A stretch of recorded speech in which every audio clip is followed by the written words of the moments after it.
Tonight we have 10 stories, from a tale involving a Postmates delivery driver, haunted houses and cabins, strange beings and much more. A huge thank you to all of tonight's writers. Remember, you can send in your own story if you'd like to have it featured. You can either submit it at my subreddit r/slumberreads or my email you can find in the description. Be sure to drop a like if you enjoy. Subscribing if you're new is also very much appreciated. Enjoy the video, and as always, I hope you all have a great night.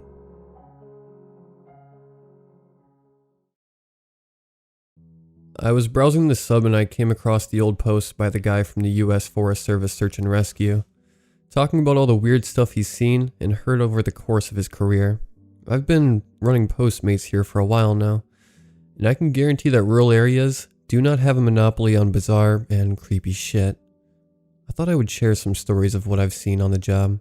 For clarity, I live in the Las Vegas, Nevada suburb of Centennial Hills on the outskirts of the city. I deliver around there, in Summerlin and in North Las Vegas, and the inner city near downtown. I work the night shift often because there's less competition for offers. The first thing that you'll notice if you hang out in the outskirts of Vegas at unconventional hours is the beat up cars that are sitting around empty at every dead end, directly facing the desert.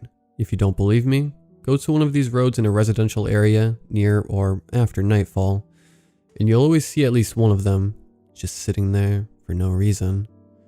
They're never there in the daytime, and they are always facing away from the desert toward the city. Some of them I've seen idling with the lights on and no one inside the vehicle. To this day, I have never met anyone who has been able to tell me what those cars are doing there, or who they belong to. One time I was delivering McDonald's to an apartment complex, and accidentally ended up on the wrong floor. A middle-aged white guy, one of those types that looks really tough without you really being able to tell why, answered the door. He took one look at me and said, "Is it done?" I thought he meant the food delivery, so I was like, "Yeah, here you go." He gestured toward the burger bag, "So the proof's in there?" Surprised the mess isn't leaking out. At this point I was weirded out enough that I glanced at my phone and realized I was at the wrong address, and I promptly turned around and bolted without saying anything. I suppose I'm lucky that there were some other people walking around the apartment lot at the time. If there weren't, I suspect I would have gotten shot before I made it to my car. I was out in the early morning, about 1:15 in the morning, coming back from a delivery in the lots near Lone Mountain, where there are large abandoned fields of dirt which separate the gigantic McMansions. When I saw a huge blaze of light in the middle of one of the fields, I pulled over to see what it was, and it turned out that there was a huge SUV on fire. No one else was around, just me and the burning car. I decided I'd call 911 and report it. I told the responder what was happening and the location of the lot. He sighed. "This isn't a number for prank calls, buddy. Tell your friends to knock this shit off. It's been long enough." Then he hung up. I was baffled as to what this reaction was about, but I decided to keep moving. Exactly 4 months later, I'm coming back from the same delivery along the same route, and lo and behold, I once again see the burning SUV in the same exact spot as before. Check the time, and sure enough, it was 1:15. I mentioned later to my mom that this happened, and she was surprised. She said she'd seen a van burning in that lot late at night 10 years ago. Suffice to say, I avoid that route at that time of night now. One Sunday afternoon, I took a large delivery from a natural smoothie place to one of the giant houses at the edge of Summerlin. For those unfamiliar with Vegas districts, this is where the really rich, well-connected people live. I don't really remember what the place looked like, but I know it was practically a mansion. A young woman in her early 20s opened the door. She was strikingly attractive, and she was wearing a tight-fitting white dress. I was obviously turned on a bit, but there was also something a tiny bit unsettling about her. She smiled and asked me if I could put the delivery bag in the kitchen. I followed her into the house and noticed that everything was bright, clean, and immaculately polished. The kitchen was a little ways into the house, and it adjoined the living room. In the living room, there were 2 white couches, one of them empty, and the other containing 5 more women, all unbelievably beautiful, and all wearing the same white dress. I see the bag on the kitchen counter, and turn to the woman who had greeted me at the door to get the all clear. I found her staring at me, smiling. She was just so enchanting that I returned the stare. gazing into her eyes. "Now you want to sit down on the couch," she said serenely. As she said it, I remember that an intensely pleasurable feeling started coursing through my body. It was from her, I sensed. Her eyes, her words, I had to follow them. After that, I don't recall anything. My next memory is driving down Charleston Boulevard several hours later. I didn't feel any different, but that night I did notice that there was an odd bruise on the back of my neck, with a tiny skin blemish I didn't have before in the center of it. Months later, the bruise is gone, but I still have the blemish. Being horny makes me dumb, I'm ashamed to say that I've tried to revisit the house on several occasions since, but I legitimately can't remember anything about where it was located, and I've never been able to find it again. A few months back, around 10 p.m., I got a ping for a restaurant that was miles from where I was, which usually signifies an order that no one else wants to take. It looked like an easy pickup and drop off, so I was a bit confused as to why no one wanted to take it. I take literally every order that comes my way, so of course I accepted. The pickup was at this quaint little diner on Decatur Boulevard, which looked like it had been there since the 80s at least. I was in and out of there quick, and nothing really seemed problematic or off. The drop-off was close nearby, on a street filled with ancient, sprawling one-story homes. It was a decaying house with several dead trees in the front yard. It looked like no one had taken care of it for decades.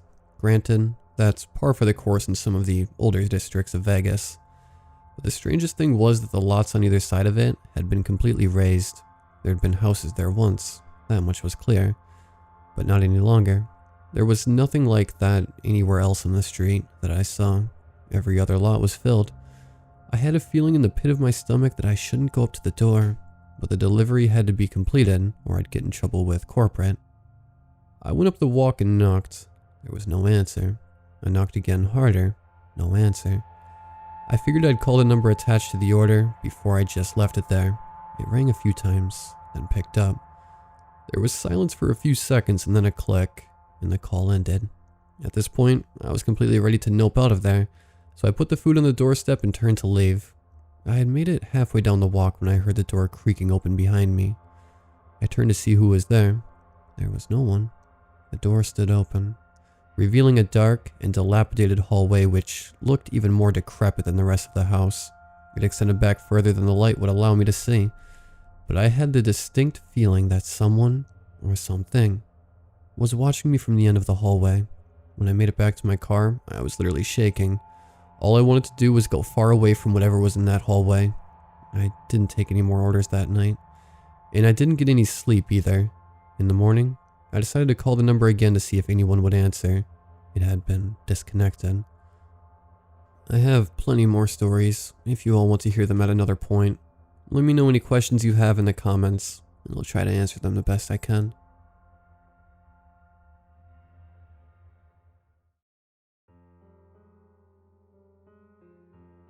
For as long as I can remember, there was always this gray house I passed on my way home. It was isolated, far from the other homes in the neighborhood. Grass was never kept, and the roof tiles seemed to become dimmer and dimmer by the day. It became a sort of telltale joke in among us, the neighborhood kids, that something terrible happened there, or some crazy murderer psychopath lived there. Especially during the Halloween season. There seemed to be only a single light bulb that worked throughout the house. It was never turned on during the day, but was on throughout the nighttime. The window had a small red tint to it, but it seemed to be scattered and not done professionally.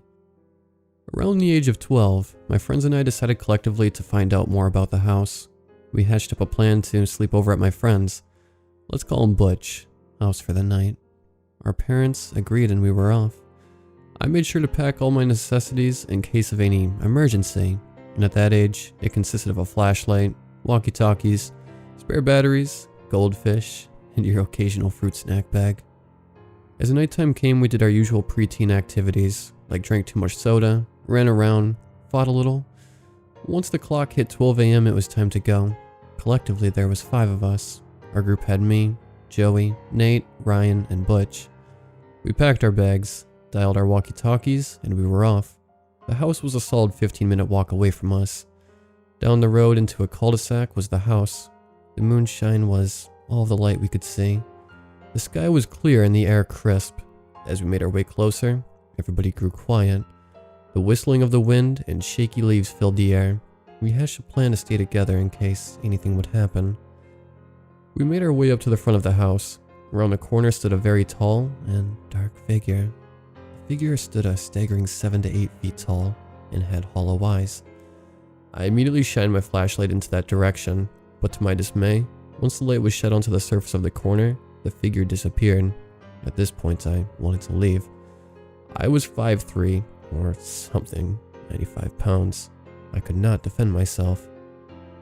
The rest of my friends called my bluff and continued to walk towards the house. I stood there frozen in my tracks, but not wanting to be left behind, I grudgingly paced behind them. We approached the front door. Mind you, this is the closest we've ever been here. There was no doorbell, and the curtains were pulled shut. A slight crack allowed a tiny space to see inside. The paint on the floor was scattered. The weeds had taken over the crawl space. Inside was mostly empty, except a single well-furnished bright red chair. The moon's dim light showed that much. It was placed perfectly in the middle of the room. There seemed to be writing of some sorts all over the walls in some foreign language. A slight hum came from inside of the house. I went and reached for the handle, but before I could grab it, the door flung open and hit the side, loudly shaking the floor we were on. A long, pale arm reached out and gripped onto my shoulder. We all yelled and I shook myself free of the grasp. We ran as fast as we could in the opposite direction of the house, back towards Butch's house. I looked back at the house and saw that same figure standing completely still in the red-tinted window, staring with its hollow eyes and now wide open mouth. I've never ran so fast in my life. It felt almost like I was flying. As we made it back and entered through the back, we sat there in silence, not knowing what we'd just witnessed. That's when everybody's walkie-talkies made a sound. Everyone's, but mine. It seemed to have fallen off my waistband when I was running. We listened carefully and only heard a slight breathing come in from the other side. Then finally a raspy voice came. It sounded like that of a man, maybe mid-60s. "You guys forgot this. Come back. I'll wait here." That night I barely slept. The face of that figure branded into my mind, and I'd see that face in every dark corner of the room. My shoulder had a red mark from when the figure grabbed it, and it was starting to hurt. We decided to never go back there again. In the morning, everything went on as usual. We got up, had breakfast, and went over what had happened the previous night together. We all agreed on seeing the pale, skinny arm, but I was the only one who had seen its face. I tried explaining it, but it was truly straight out of a nightmare. We went down to the basement, and to our absolute dismay, there it was. The walkie-talkie that I dropped, sitting outside of the sliding glass door. There was no curtain, so we were in perfect sight of anyone, or anything, that would be standing out there. Only God knows who, or what, was watching.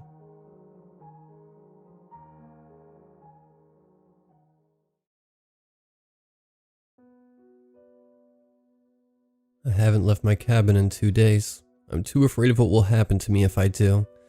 Hell, I probably wouldn't be able to get away in my car. The roads are covered in snow. I'm beginning to wonder if anybody even knows I'm here. It was supposed to be a quick visit, just drive up, grab my phone, which I had left here the weekend before, and drive home.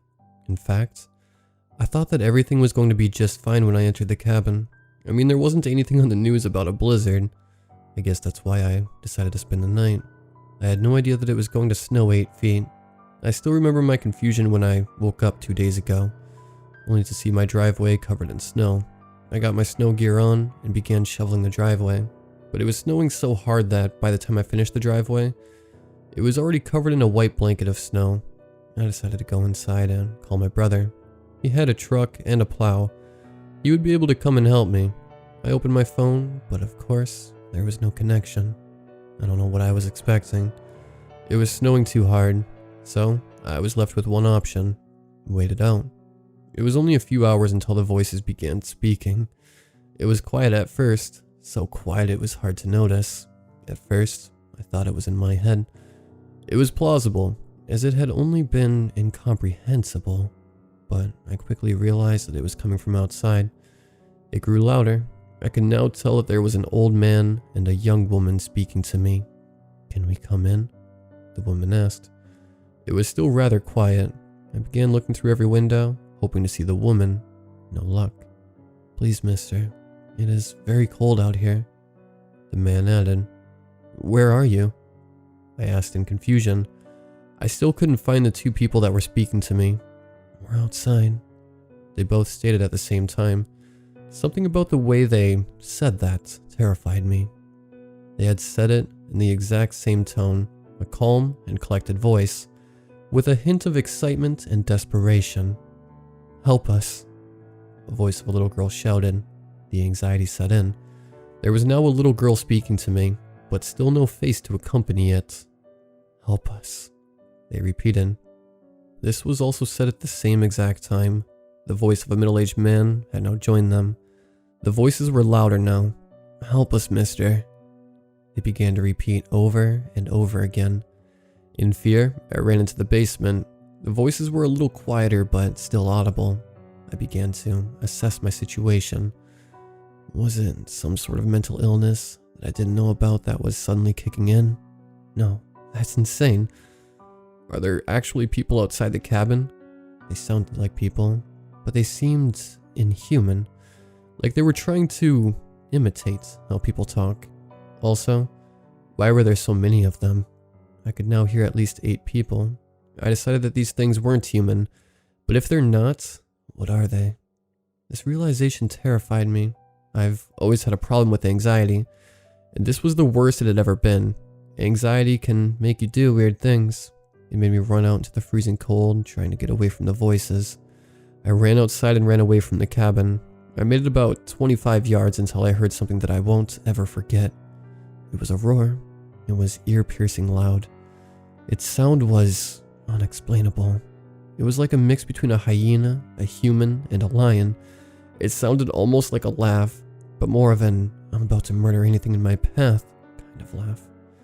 I ran back inside, faster than I had ran out.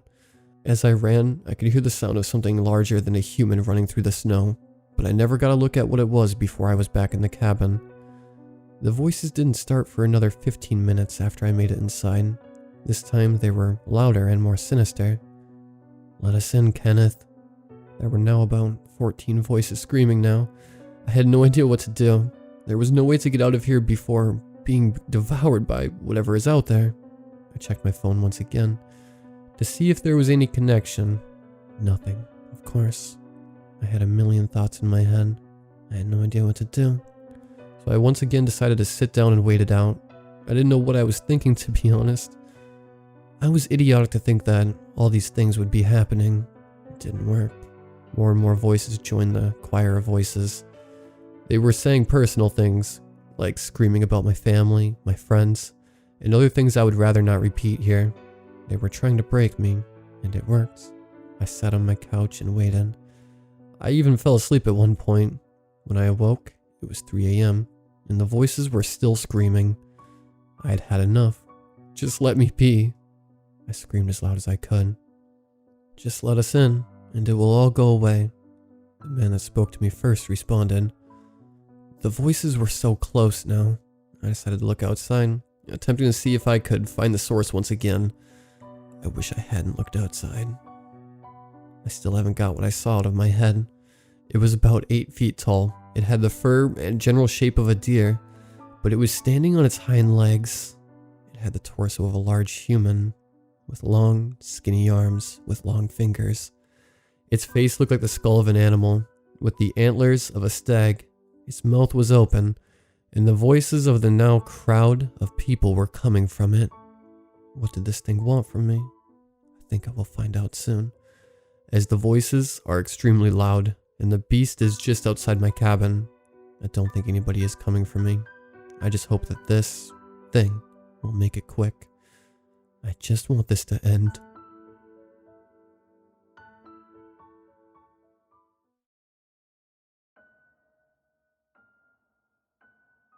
I was in my parents' house late one night scrolling through Reddit. My parents left me to take care of their house while they were on their anniversary. I didn't mind because I was a bit of an introvert. I was getting thirsty, so I grabbed a glass of water. Out of the corner of my eye, I saw a dark silhouette of a figure lurking outside the window. When I checked to look, no one was there. I thought it was simply my imagination that was making these figures. Then my hand jerked and I dropped my cup, shattering it to a million pieces. I cleaned it up and went on with my night.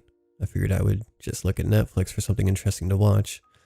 I turned on the TV and everything was static. I couldn't even press the menu button to change it to Netflix. So I did what any other person would do. Wait until tomorrow and call the repairman. Then I saw another dark figure standing just outside my door. I couldn't see his face because when I opened the door, whatever that thing was gone. I thought I was having something wrong with my eyes, so I went to the bathroom and took a few eye drops. It was 9 p.m. I was getting tired, so I just went to the guest room and went to sleep, but I kept hearing these whispers in my head. And even if the whispers were gone, I would have nightmares of that figure standing in front of me, slowly choking me to death. I couldn't sleep. I was thinking that I had insomnia. I kept seeing all these things that weren't there. Then I heard slow tapping in the window. It's as if branches from the tree were tapping against the glass because of the wind. But no, there was no wind, and there weren't any trees near our house. Only Mom's flowers she planted a year ago. I slowly turned around. I didn't know why. All I knew was that I was doing it. I could never have imagined what I saw though. It was something with pale skin, bloodshot eyes, sharp fingers, very skinny, and it was looking straight into my soul. I quickly noped that thing off and ran upstairs. My dad showed me a secret door leading to the attic when I was 12, so I went there. I managed to quickly lock the door and looked for some place to hide. There was an old bed filled with cobwebs, so I went there. Somehow, I managed to fit my entire body underneath that bed, just as that thing bolted inside. I swear, that thing knocked that door down so hard that the hinges were still on the wall. It threw everything in there, from antique clocks to old chairs. The bed I was hiding under was covered in boxes too, so it didn't find the bed. That was what I thought until one of the chairs it threw landed directly into the boxes that covered the bed, and that thing found it. As it leaned closer, I went into fight or flight mode, and I went for flight. I quickly ran down the stairs, that thing slowly behind me. I managed to get inside my parents' bedroom and lock the doors tight just before I could get in. My parents had 2 closets, one which was directly in front of the bed, and one walk-in closet. Even today, I don't know why they bought the other one, so I quickly hid in one of them. Just as I closed the closet door, that thing managed to get inside.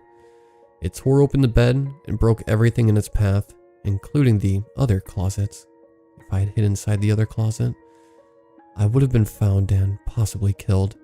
Luckily, my dad was a bulk man, so his massive clothes managed to cover my body. I quickly noticed that I had completely forgotten about turning my phone into silent. That thing quickly heard my mom calling to check over me and practically ran to my phone. I was squeezing as much of myself in my dad's clothes. That thing grabbed my phone and immediately smashed it. Then his face went in the closet, trying to look for me. I managed to not do that annoying sound people make when they get overwhelmingly scared, because if I did, that creature would have found me. As his face went back, I thought it was gone. Boy, was I wrong. He just went outside to call more figures to find me. One of them looked exactly like my mom.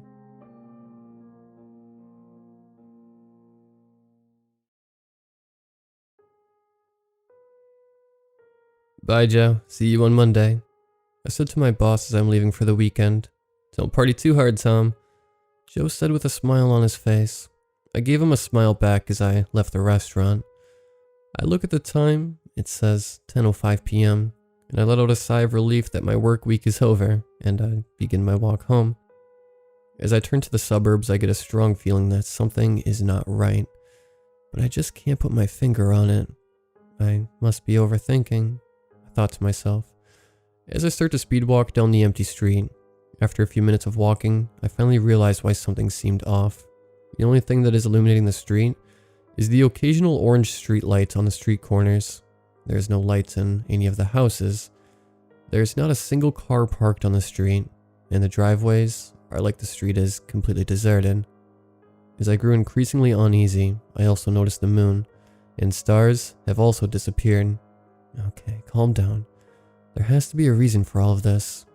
As I try to rationalize the situation, just then, the streetlights start to flicker. During that split second when the lights flickered off, I swear I can see a faint outline of a figure in the darkness, and it disappears as soon as the light flickers back on. That is when I broke to a full-on sprint, as my street is only a short block away. As I finally made it on my street, I was out of breath. As I looked around, everything was back to normal. There were plenty of cars parked both on the streets and in the driveways.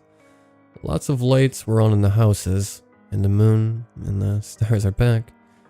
A wave of relief washed over me, and looked back on the previous empty streets. It looked normal too. Cars everywhere, and the houses were lit. Shocked and exhausted, I walked the rest of the way home while trying to make sense of what happened. I smiled when my apartment building came into view. Home at last, I thought to myself. As I enter the lobby, I get a sinking feeling something is following me. As I look back on the street, I see nothing. Feeling a bit uneasy, I quickly walk across the small lobby, down the hall to my apartment, which is located on the ground floor. As I'm unlocking my door, I heard the front lobby door open, and the lobby lights start to flicker, just like the street lights from earlier. And then I hear footsteps. Shocked, I quickly went to my apartment, locked the door, turned on all the lights, and closed all the curtains. I was on the verge of having a full-on panic attack at this point. There's no way I'll be sleeping tonight. So I decided to call one of my close friends, Alex, and tell him what happened. At least that way I can have some company. As I reached for my phone, all the lights in my apartment flickered.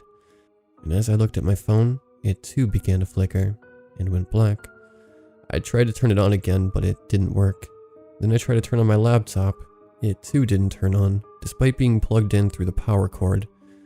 Freaking out, I just ran to my bedroom, closed the door, and hid under my bed sheets with the light on like a scared little child. I stayed there until I finally passed out from exhaustion. When I woke up and wondered if the whole thing had been a dream or if I had imagined it all, my question was answered when I looked at the window. My curtain is somehow wide open, completely exposing me with the light on. Outside my window, there's a group of them, a group of hooded figures. They all must be at least 7 feet tall, their long, bony hands hanging loose on their side. The only facial feature visible is the bottom half of their face, which is pale, cracked, and rotten, almost zombie-like. They all started to smile the moment I lay my eyes on them, exposing their disgusting yellow teeth. It's like they've been waiting for me to acknowledge them. Filled with panic, I instinctively pulled the covers above my head, and at that moment I heard my front door slowly open, with slow, gradual footsteps coming inside my apartment. Oh God, I'm gonna die, I thought to myself with tears coming down my eyes, as I heard a dozen more footsteps coming through my front door. As the footsteps are getting closer to my bedroom, I thought back on my life, and how I will be remembered if I die. Then my bedroom door slowly opened, and at that moment, the temperature in my room dropped to where I can see my breath. As the light started to flicker, as the footsteps get closer to me, my fear turned into sadness, as I start thinking about all the life events I will be missing out on, and how devastated my friends and family will be. As the footsteps stopped right behind me, I closed my eyes and thought, if I somehow make it out of this alive, then... As I feel dozens of ice-cold hands grabbing me.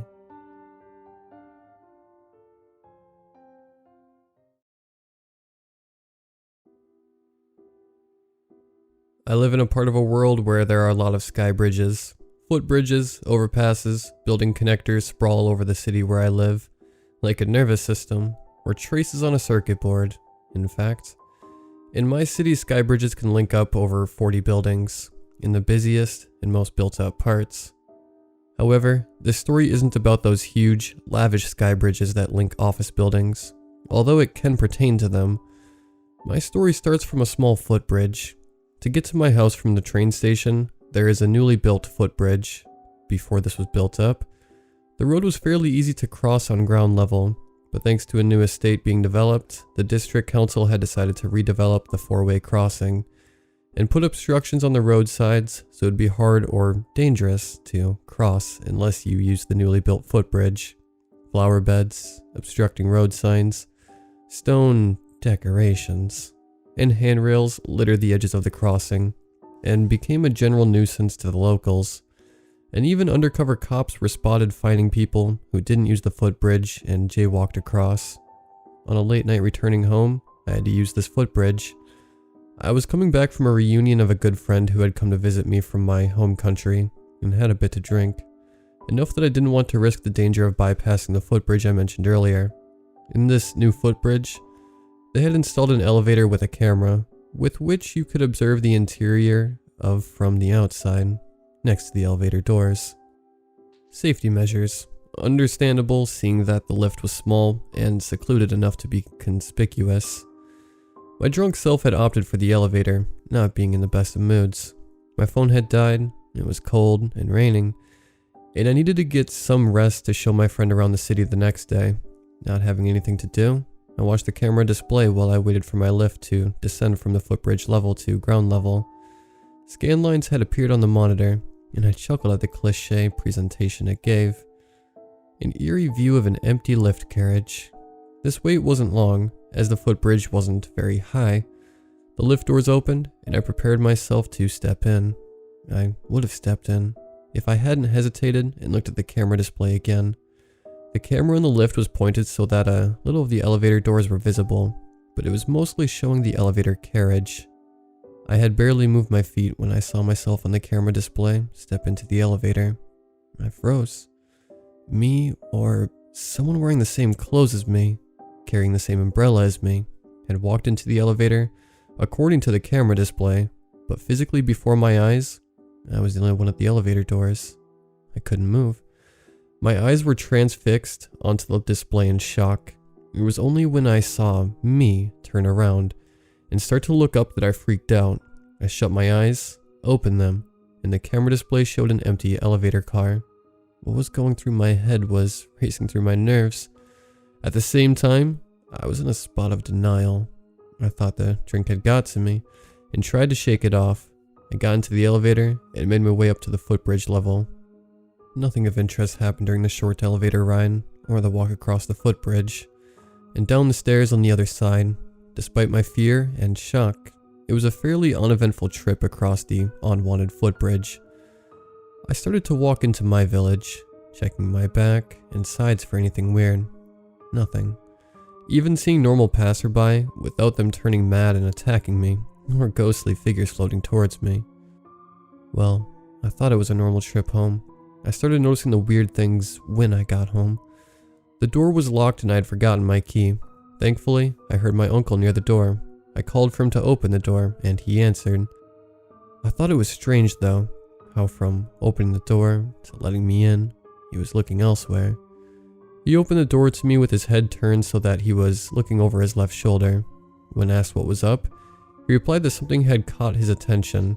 When he stepped away to let me in, he did it so his body turned and his head wouldn't have to face me.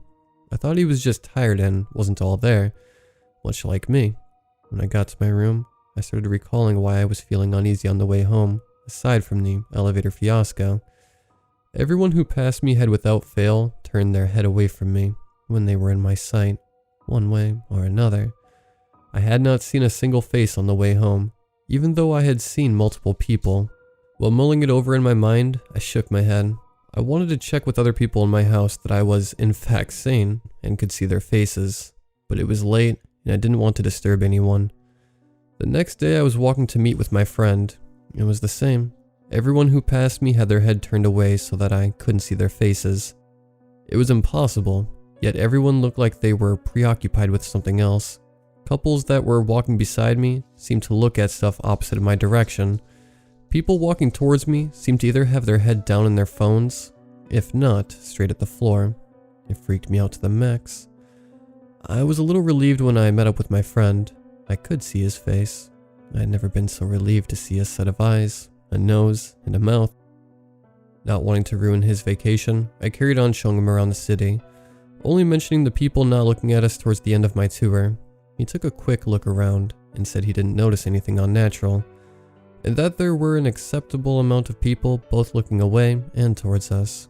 It was at this point that I had felt that while I turned away from him to look at people around us, I saw some people's heads turn from my direction to away, almost in unison.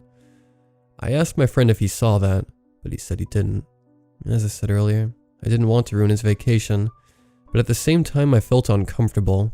I cut our meetup short, telling him that I had some work stuff that I needed to take care of, and he was free to call me the next day. I went the whole journey back without seeing anyone's face, only necks or hair. When I got back home, the house was empty. Only a post-it remaining on the dining table that said my uncle and his family had gone out, and I was to make sure I didn't go hungry. I didn't have an appetite. At this point, I didn't even want to bother anyone outside to try and see their face. I stayed in my room, opening up some work applications and tried to get my mind off of it. I was successful, until I closed my laptop. Out of the corner of my eye, I saw the reflection of me in the window beside me turn and face me. I didn't want to look. I stood up straight away and went to the bathroom. It was after seeing myself in the mirror that I had to rush back and type this up. No, my mirror reflection in the bathroom didn't move on its own accord, but I swear the bridge of my nose is flatter than before. I think I know what's happening, and I have an unnerving sense of dread that my facial structure is changing. My cheekbones don't feel as prominent as before, and I feel like my lips are smoother.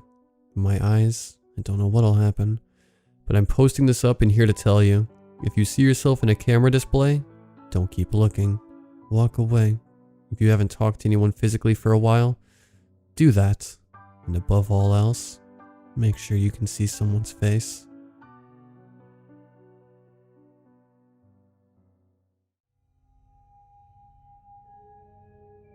There's a quaint little town somewhere in the distance, almost isolated from the rest of civilization. It's a rather rural place containing a few hundred people and a small surrounding forest. Despite the small size of the area, the streets would always be bustling with folks running errands, working on outdoor projects, and being generally social. Now, those roads are empty. Well, empty of human beings, rather. You see, something has been spreading among us lately. A sickness that has left our community in ruin has fallen upon us, turning the world as we know it on its head. No, not a sickness, but something more. Something none of us could have ever imagined has emerged, consuming not only our humanity, but the hope we once had as well. When the animals began acting strange, we initially tried our best to pass it off as nothing. We would catch the deer peering at us from the foliage. They never blinked. All they did was keep their eyes on anyone who passed by, tracking their every movement. When I found myself close to the woods, I noticed several eyes glued onto me. As I cautiously approached them, something seemed wrong. They weren't even remotely afraid of me, holding their ground and continuously observing my movements. I stopped in my tracks, taking in the sight of the deer before me. Their bodies were scraped and bruised like something had brutally assaulted them. Their form was almost skeleton-like as a result of malnourishment. Despite their injuries, their face lacked any sort of emotion at all. It was as if they weren't even aware of their condition. I silently backed away from the deer, their eyes still locked onto my every move. The strange confrontations with the animal would progressively grow weirder as time went on. Rather than holding their ground when someone was close by, they would begin approaching the person. At first, their movements were methodical, and their eyes never wavered from their target. Soon enough, however, they grew bolder, and their movements became faster. Some people would awake in the dead of night to find a pair of an animal's eyes glaring at them through the window. Their faces would be pressed against the glass, breathing heavily on the clear surface.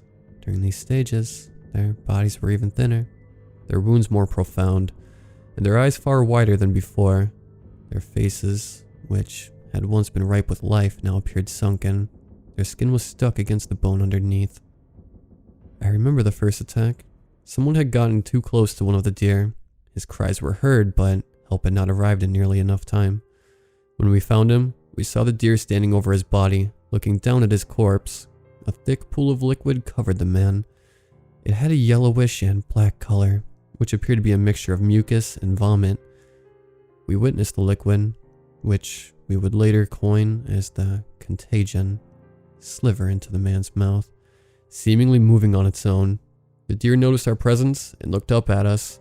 We could see the deer's rib cage now, the bones protruding from its skin. The patches of fur on its back and stomach were messy and soaked with blood. Several people passing by stopped and took notice of what had happened. Some screamed with horror, while others gagged at the ghastly sight. I covered my mouth with my hands, attempting not to get sick at the vomit-inducing scene before me. Everyone winced as the deer took a step towards us, and then another. Then it dropped to the ground, dead. The two bodies were soon surrounded by the morbidly curious spectators, everyone either whispering or calling for help.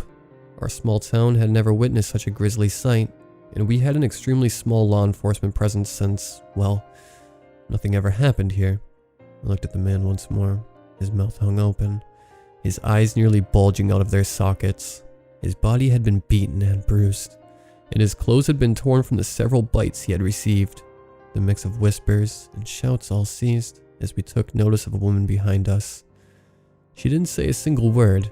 Instead, she simply pointed toward the forest, and our heads swiveled around to face the woods. Dozens of pairs of glowing eyes could be seen from beyond the underbrush. Everyone fell silent, but only for a moment. My ears were once more pierced by the shrill shrieks produced from the crowd as the deer erupted from the bushes and sprang towards us, moving impossibly fast given their physical state. We all frantically sprinted in the opposite direction, shoving past one another and making their way towards their homes. I saw the deer pounce onto my neighbors and stomp down on their chests, snapping bone and tearing open the victim's flesh with their teeth. The cries of those who were being attacked were quickly stifled by the deer crushing their throats with heavy hoofs. I tried my best to keep my vision away from the hordes of monstrous animals attacking the people around me. I could hear heavy heaving as the deer projectile vomited the contagion into the orifices of its victims, and the sound of screaming began to fade as the sickly animals caught up with us. Most of our town was infected that day. Our few police officers fired round after round at the deer, but to no avail. I do my best to suppress the memories of the outbreak. To remember them is to bring forth such a heavy dosage of anxiety that my entire body quakes with terror. The human bodies that littered the streets wouldn't stay deceased for long. I saw them lift themselves from the pavement and stretch their limbs. They stumbled around for a while before becoming stable and walking around town. When the infected are reanimated, they act almost normally. They converse with one another, and they're able to function properly despite their injuries. Others even made phone calls to what I assume were their friends and family. The point was null, though. After all, who would ever believe what was happening in this town? Certainly nobody sensible, be it family or the police. As the days passed by and the survivors' resources ran low, some brave folks would attempt to sneak through town and to the stores to gather supplies. The infected wouldn't even attempt to give chase to the looters. Instead, they stared at them with their cold, dead eyes. Disturbingly enough, it seemed like the infected were completely aware of what was happening. They could be heard sobbing at times. Some even crumpled to the ground and angrily pounded their fists into the ground until their fingers bent backwards and their hands tore open. They showed no reaction to the pain, however. Instead, their lack of feeling sent them into a further rampage. Before they could injure themselves more, they stopped. They sat there, motionless for several minutes, as something took control of their actions and prevented them from sustaining greater damage. I also saw the infected lose control of their movements as they attempted to exit the town. Something was keeping them there, and something was preserving their bodies as well. A few days quietly passed, and the infected remained dormant and harmless. Their bodies grew malnourished regardless of how much they ate.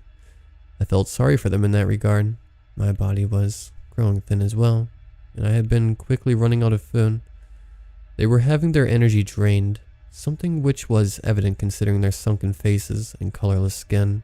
Those who attempted suicide found it a fruitless effort. They simply wouldn't die, and their actions were halted by what was keeping them alive. It was the contagion. I remembered how it slivered into the mouths of the infected. It moved on its own as if it had a mind. Some sort of primitive desire to remain alive. The infected, no matter how much food they consumed, grew thinner every day. The contagion was draining them of their energy until it was forced to move on to a new host. That's why it was keeping them around, so it could take over their bodies and spread themselves further. It's why the infected were allowed control over their actions. until they attempted to harm themselves or leave town. The infected who chowed down on every last morsel they could would only serve to sustain the infected even longer. They needed to feed, and they knew they had to be transmitted one way or another. I suppose they simply wanted to make their meals last as long as they could. The infected appeared as drained as possible now, and although they couldn't feel themselves degrading, I could tell they understood what was happening to them.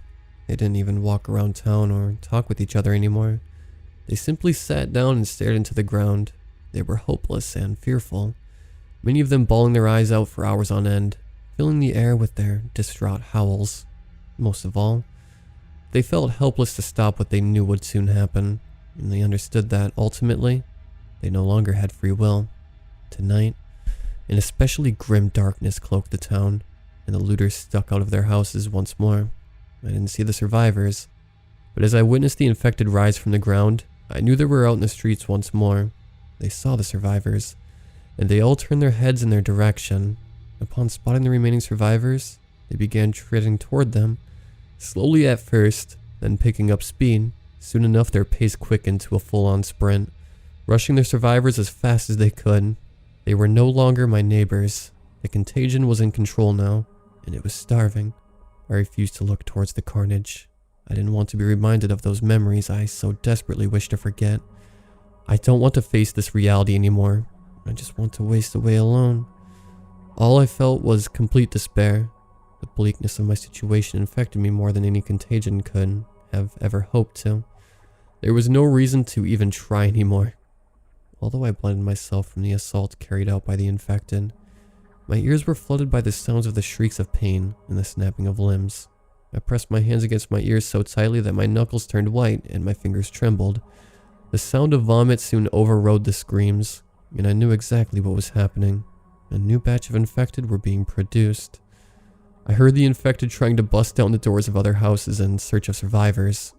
I fell to the ground and cried out in agony. My head felt as light as a feather, and my mind went fuzzy. The world had gone to hell, and I'd soon go with it.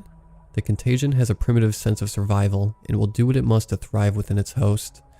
Watching this happen with humans is different than seeing it occur in animals.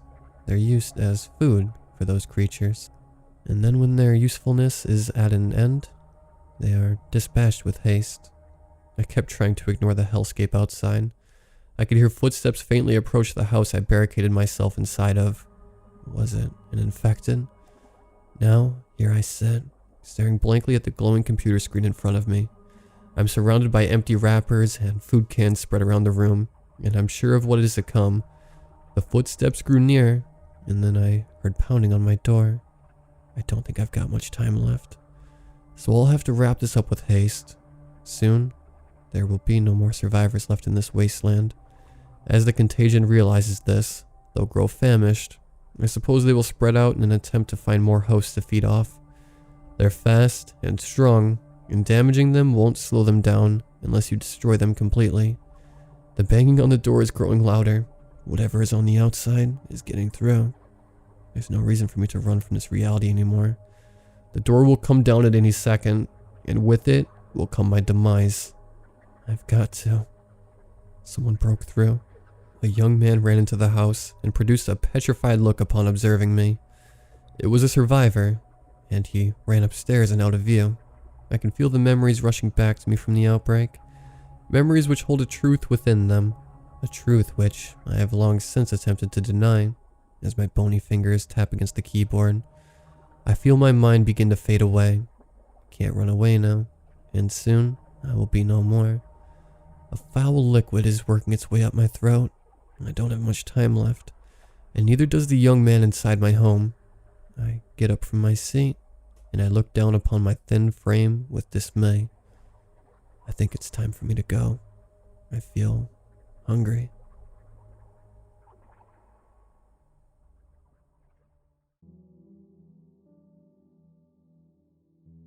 Do you ever get the feeling somebody is watching you when you walk or just go outside of your home? Well, that's how I felt for 2 years until last year. The routine was as follows: wake up, by alarm or not, brush my teeth, wash my face, take a leak if need be, and go eat breakfast. Only after this I would stop for a smoke, after I left my house so my parents wouldn't know, at a cafe so as to drink coffee while smoking, and swiping through the recent posts on social media just to clear my mind for the classes at school. After finishing my coffee and cigarette, I would do a 10 to 20 minute walk to school. I sometimes take detours, so instead of a 10-minute walk, it would turn to a 20-minute walk to arrive at school. I first started feeling like I was being watched and followed after finishing my little stop at the cafe, and started walking. I remember having a feeling of dread well up in my stomach as I looked at the corner of a rundown alley that looked as if it took part in World War II. Windows smashed, graffiti everywhere, and a couple rundown stores. I sometimes hang out there with a couple ex-junkies who were actually really nice, but started using drugs a few months prior, and were kicked out by way of their wives as a result, but I've stopped doing them as soon as they ran out of money, or so they told me. I even gave them some money every time I hang out with them. Hanging out meaning talking to them a little and going on my way afterwards.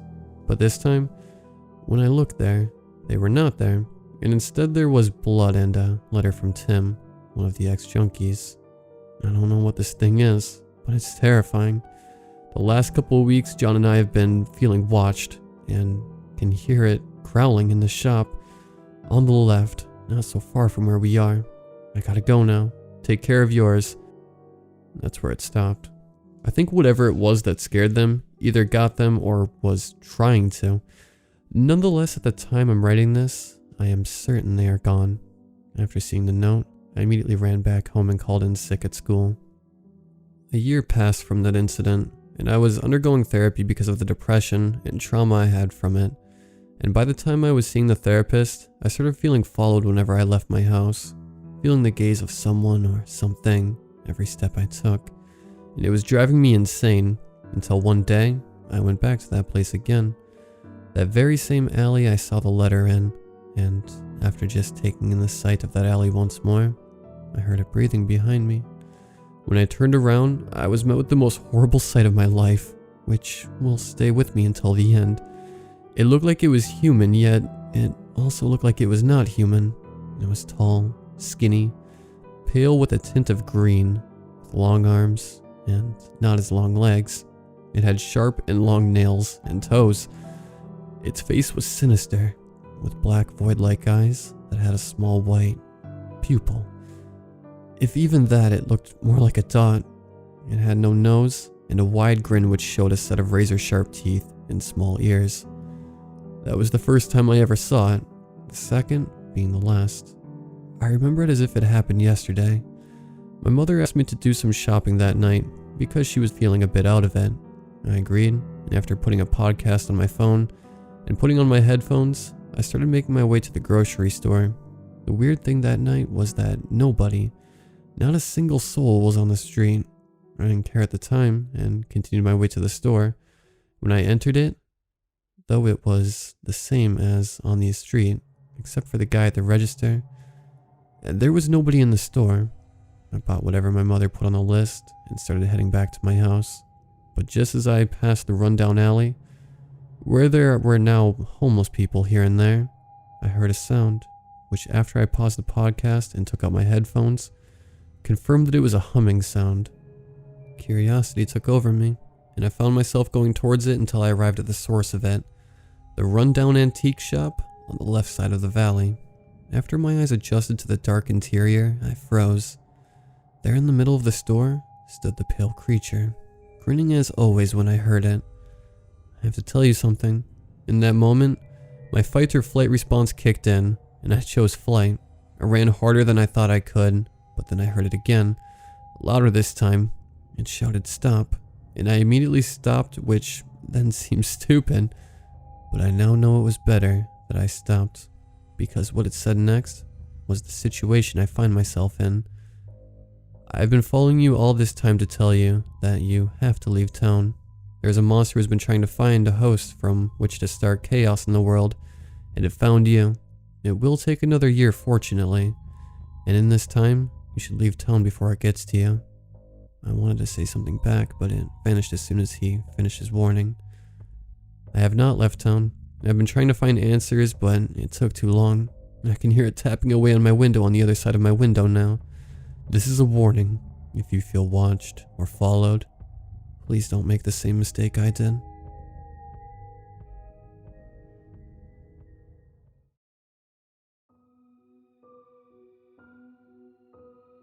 I've been working in hospitality for the last 13 years now, off and on.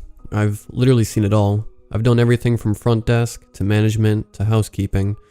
I have so many stories I could fill this Reddit up with, but this particular story is the one I'm going with today.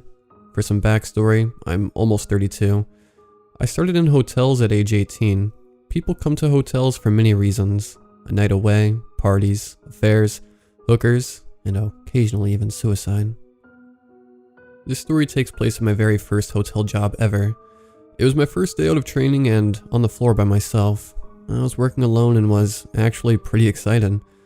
So I've been on my shift for about an hour. I get a frantic phone call from this lady asking if so-and-so is staying at the hotel. Now, at hotels, due to privacy and safety reasons, we cannot disclose if someone is staying at the hotel.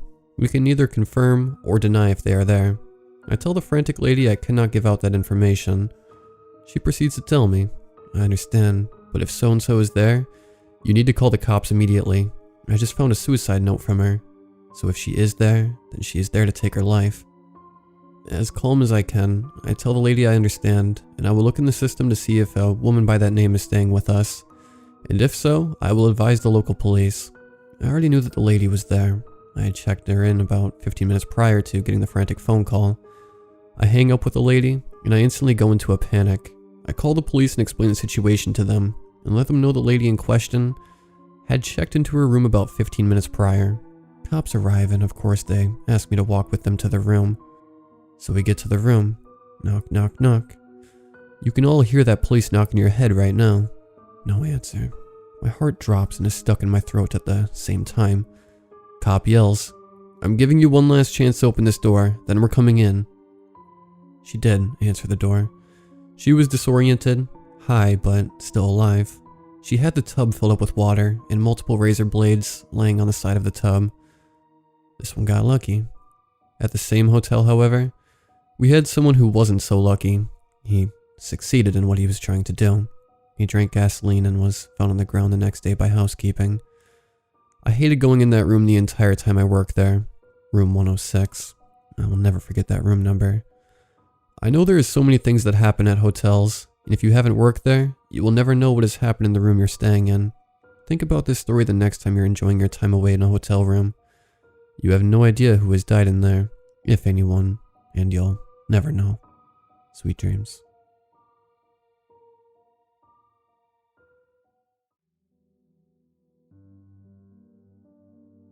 Backstory. My parents bought this house that was built in the 50s and 60s, and there were a few deaths in the house. There's 2 floors and an attic. That will be important later. Anyway, on to the story. In this story, we've been living in this house about 16 or 17 years. I was home alone and taking care of all the pets. 6 dogs, 8 cats, 2 birds, and a bunny for anyone that wants to know. I'm a coffee drinker, so one morning I walked into the kitchen and started the coffee, then let the dogs out. Walked back in the kitchen and all the cabinets were open. Me being a night owl, I was still half asleep at this point, thinking my brother was playing a game with me. I let the dogs back in and started to look for him. I walked up the stairs and heard a door slam shut downstairs. So, me being a blonde, I walked back downstairs and looked for the door that had slammed shut. It was the door to the attic, and there's only one way in and one way out. I started to walk up the steps to the attic when I felt this ice-cold hand grab my shirt. Then I hear this chilling voice telling me to not go up there. I froze in place, not sure what to do. A few moments passed and I saw the door to the attic start to open, then slowly took steps back down. My eyes are locked onto the door that's 1/3 of the way open, with 2 pairs of eyes staring at me. The one that shook me the most was the ruby red eyes. I turned and bolted down the stairs, jumping a few. I dashed out the door between the attic room and the pantry and locked it. I walked into the kitchen shaking, trying to calm down when I heard the door to the attic room being banged on. Then the door to the back part of the house flew open, and a large white mass comes out of the door and stared at me. I was frozen in fear at this point. I dropped to my knees and covered my head. All of my dogs come running to me and start deeply growling at the white mass. My dingo goes charging at this thing, but when he got to it, the mask vanished and the door shut after that. All my good boys and girls came to give me all the love and support I needed.